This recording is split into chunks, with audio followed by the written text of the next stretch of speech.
তিলক বিজয়ী রাজা আমি দশরথ।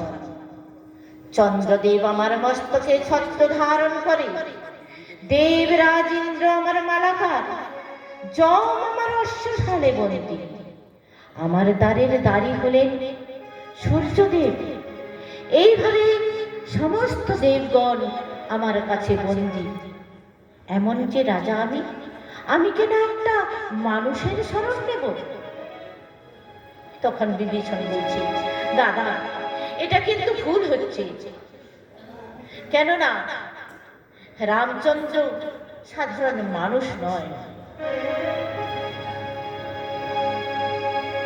রামকে মানুষ বলি দাদা তোমার মনে জানি, সীতা মা মানুষ নন, তিনি লক্ষ্মী ঠাকুরানী। রামচন্দ্র সামান্য মানুষও নন, আর সীতা মাও সামান্য নারী নন দাদা। স্বয়ং লক্ষ্মী সীতা দেবী আর স্বয়ং নারায়ণ শ্রীরামচন্দ্র, তাদেরকে সামান্য ভাববেন না। আর দাদা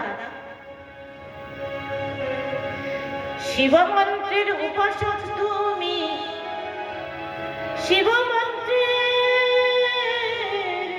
উপাসক তুমি, শিবমন্ত্রের উপাসক তুমি রাজা দশরথ।